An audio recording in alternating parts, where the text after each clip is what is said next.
Hi, very good evening to all. My name is Bhavana and our subject is foreign trade.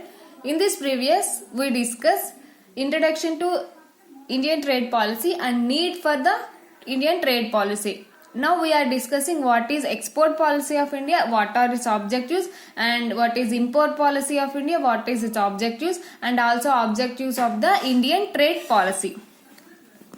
Let's see here. Export policy of India.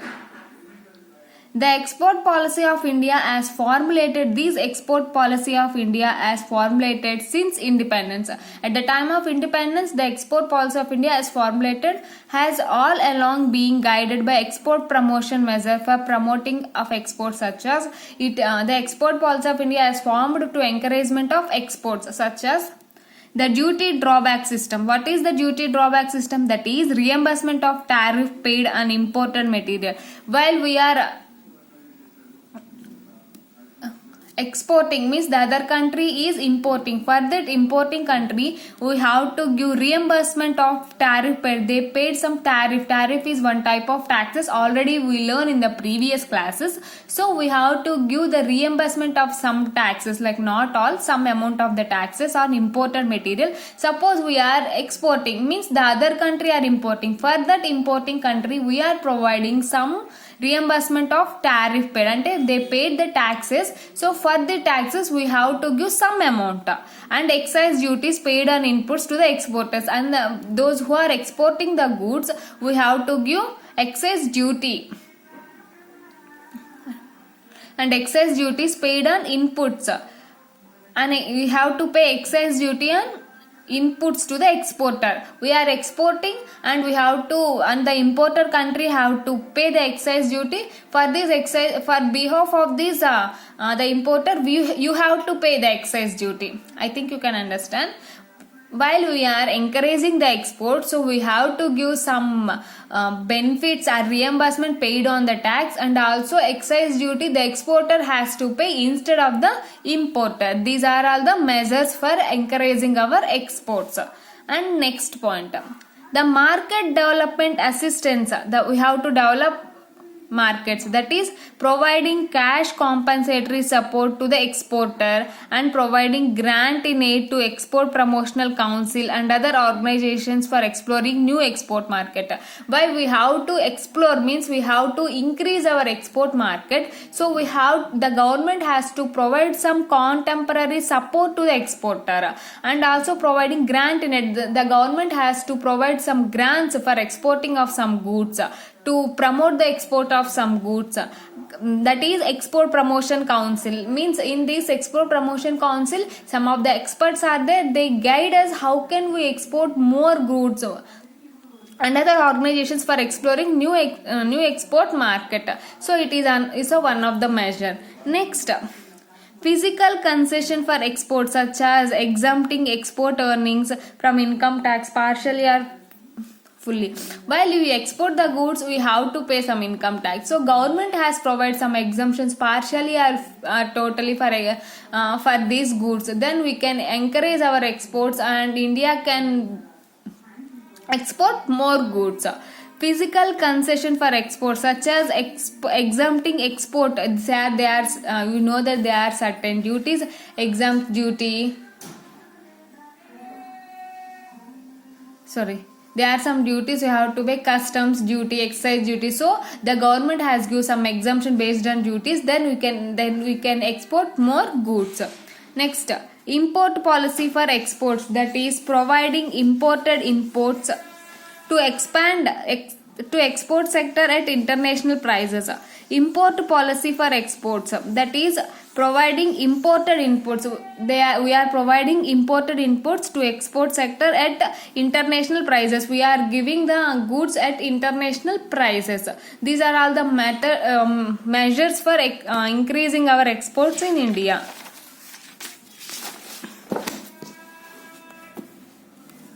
Next, developing export processing zone. We have to develop export processing zone, means EPZ, and 100% export oriented units, means providing necessary open environment for export production. We have to provide open environment for export production. Developing export processing zones. We have to develop the export processing zones for encouraging the exports, and also we have to give 100% export oriented units for providing necessaries for open environment to explore our exports. These are all the measures for increasing our exports. What are the? We have to provide some tax return to the importer, then we can increase our exports, and we have to pay excise duty based on our importer. And next point, market development assistance. That is, we have to provide cash compensatory support. The government has provided the cash compensatory support to the exporter, and also they provide the export promotional councils.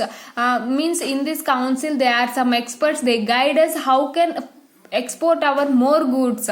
Next, physical concession for exports, such as the government have exempt some of the duties on exports, and while importing or exporting the goods we have to give at international prices based on all the countries, and we have to provide developing export processing zones and 100% export oriented units for providing necessary open environment to export production. For export production we have to provide open environment. These are all the methods for increasing our exports. And what are the objectives of export policy? What are the objectives? The objectives of India's export policy can be summarized as, let's see here, to earn adequate foreign exchange to finance that required volume of import trade for a development economy. For developing of the economy, we have to earn adequate foreign exchange. Means while we are exporting the goods, we receive the money in form of foreign rupees, so we can increase our foreign exchange to finance the required volume of import trade. When compared to our imports, when the exports is more, then we can earn more money for development of the economy. This is also one of the objective. To supplement domestic demand for increasing employment opportunities. To supplement means for additional domestic demand for increasing employment opportunity. We are exporting more goods, means the other countries think that India is producing goods at cheaper cost, so they give more like they can give more offers for producing goods. They want more goods, so we can provide employment opportunities. For production of good we need labor, so we can provide employment opportunities for increasing our orders. So to supplement the domestic demand, for increasing the domestic demand, it also creates the employment opportunity. It is also one of the objective of export trade policy. Next, to impose the restrictions on export trade when domestic supply is not sufficient to meet the local demand. We have to impose the restrictions on exports. Not only restrictions on imports, we have to impose the restrictions on exports also when domestic supply is not sufficient to meet the local demand. Means our goods we are unable to satisfy the needs of our home country, then we are exporting the good. This is not the right. First we have to give goods to our country. After that only we have to export the goods. So we have to put some restrictions, then we can enjoy our own products. So this is also one of the objective. Up to now these are the export policy and objectives of the export policy. What is the export policy? The export policy of India as formulated since at the time of independence. The export policy of India is formulated to encourage the exports, and the export policy says to give some cash with cash benefits, or to exempted some duties, taxes. The government has to provide some councils, export promotion council, to guide the exports, and also the government has to give some exemptions to the taxes, and they have to give imports and exports in international prices. We have to develop the special economic zones and 100% export oriented units for providing and expanding our exports, and objective is to earn more money and to provide employment opportunities by increasing our domestic demand. And they have to impose on restrictions of exports, because we have to supply our production of goods in our home country. First the one satisfied first in our home country. These are all the objectives and export trade policy. Next, what is the import policy of India? The import policy of India was formulated as a part of foreign trade of a country. The import policy of India. The import policy of India is formulated as a part of foreign trade of a country.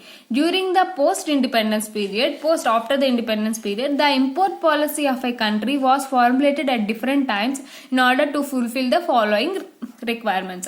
During the post-independence period, at the time of post-independence period, the import policy of country was formulated at different times. The import trade policy was formed at different times in order to fulfill the following restrictions. Let's see what are the restrictions.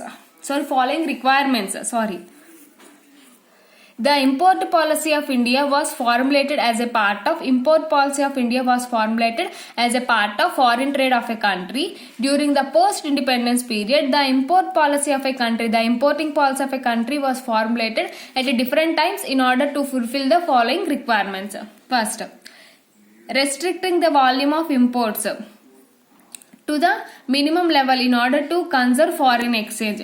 We have to restrict the imports, we have to encourage the exports, we have to do restrictions on volume of imports in the minimum level in order to conserve. We have to conserve the foreign exchange reserve. While we are importing the goods, so we have to pay money in foreign exchange, so our reserves has been reduced. So for maintaining a very good foreign exchange reserves, we have to restrict the foreign exchange reserves at the minimum level in order to conserve the foreign exchange. Next, encouraging imports of items required for further industrialization in the country. Which imports we have to encourage? Those who are used for the industrialization, for the development of industrialization in the country. For these goods also we have to encourage it for imports. Which goods? Those goods are used for the development of industrialization of the country. For these goods only we have to encourage imports.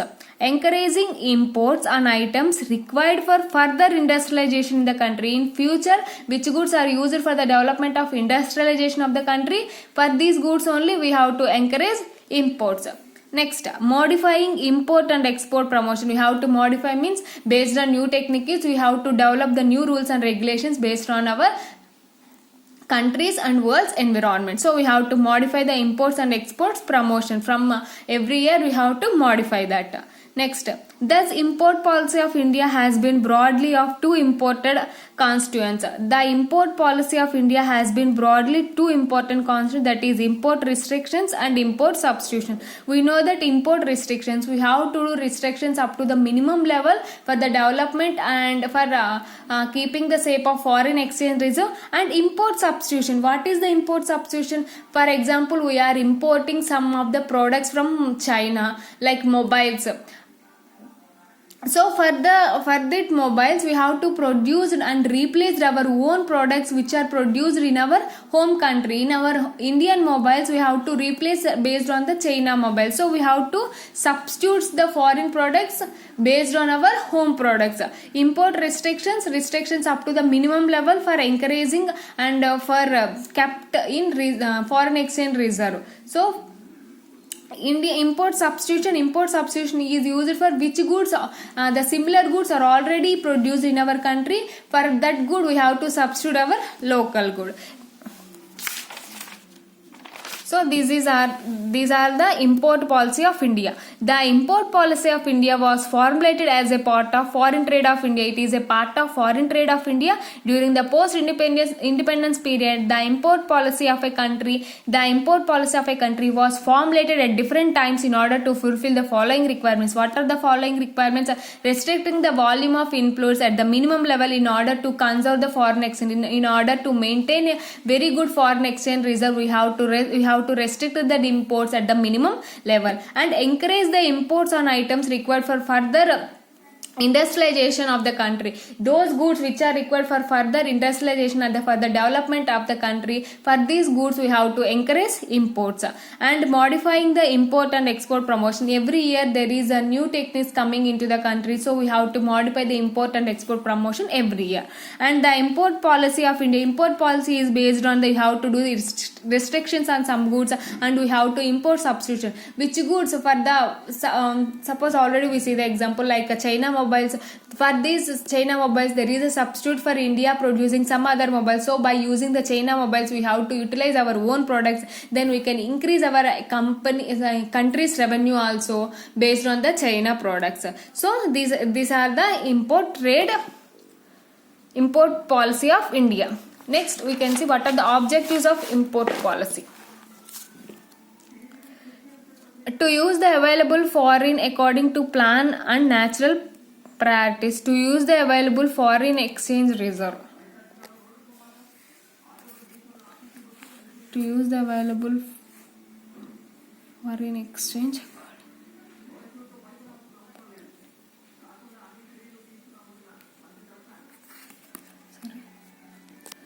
To use the available foreign exchange goods according to the plan and national priorities. Foreign exchange goods. Based on the plan and national priorities, we have to use these foreign exchange goods. To allocate the foreign exchange in order as to maximize the capacity utilization of domestic industries. To allocate the foreign exchange, we have to allocate the foreign exchange in order to maximize the capacity utilization of domestic industries. Foreign exchange reserve has to use it for increasing the home country domestic industries, not for the host country. The based on the foreign exchange reserves, we have to improve the domestic industries. Next, to promote the domestic industries against the foreign competition, we have to promote the domestic industries against the foreign competition through tariff and quota measures. Based on the using the tariff means it is one of the tax, and quota means some quantity only we have to import. Based on these factors, we have to protect our domestic industry against the foreign competition, and to maintain the prices in local market by importing the necessary suppliers.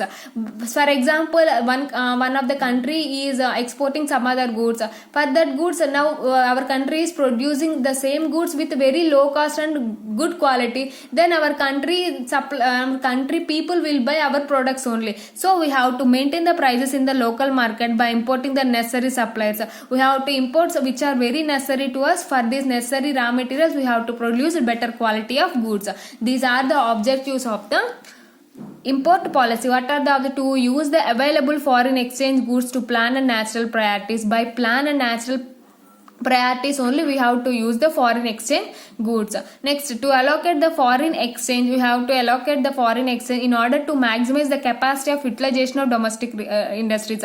By utilizing foreign exchange reserves, we have to improve our home country industries. Next, to protect the domestic industries, we have to protect the domestic industries against the foreign competition by using tariff and quota measures. Next, to maintain the prices in local market by importing the necessary suppliers. We have to maintain very good prices in local market by importing the necessary suppliers. While we are importing suppliers, for these suppliers we have to produce very good products at very low prices. Then we can gain more revenue based on other countries. So these are the objectives of import policy. What is the import policy we see here, and what are its objectives? Next, objectives of the Indian trade policy. What are the objectives of the Indian trade policy? Let's see here. The objectives of any country trade policy must encourage growth. Any country trade policy mainly depends upon to encourage the growth of the economy. The objectives of any country trade policy must be economic growth.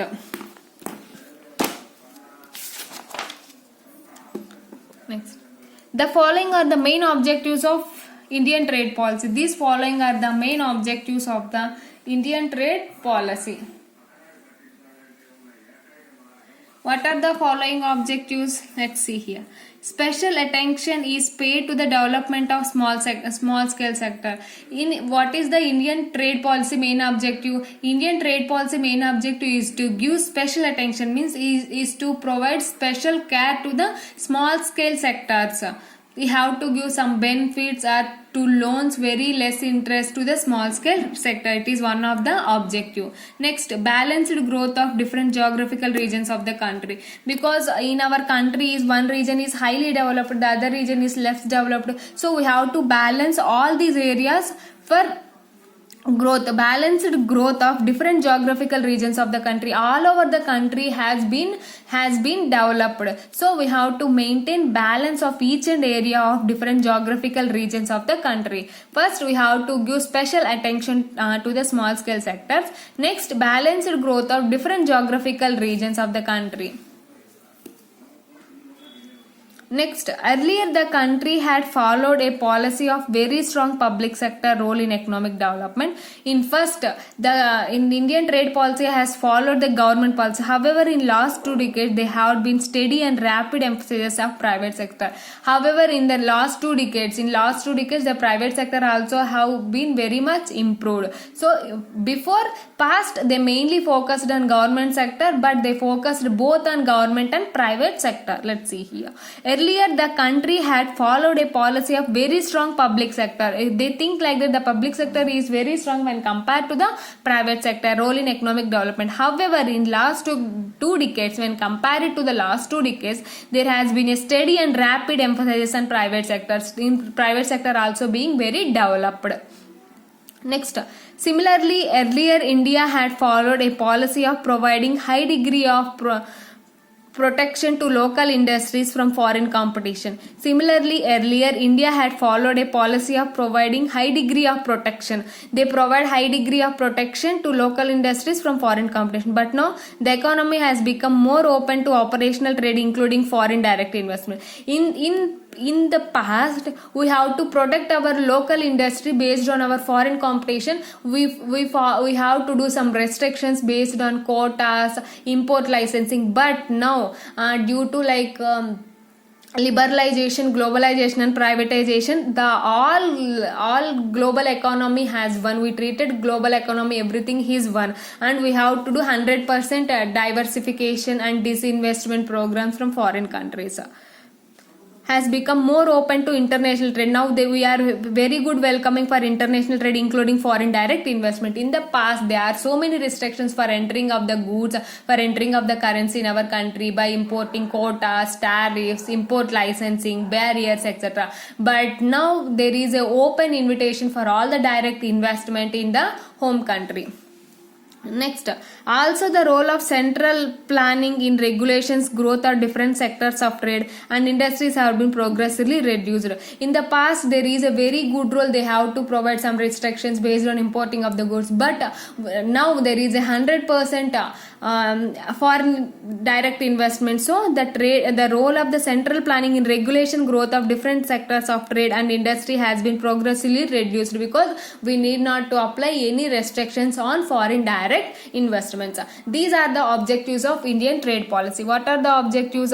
Is we have to give special attention to the small scale sector. We have to provide loans at very low cost, and we have to make balance of growth of different geographical regions of the country. Next, in the earlier, the country have followed a policy, very strong public sector role in economic development. However, the private sector also had been developed as same to the public sector.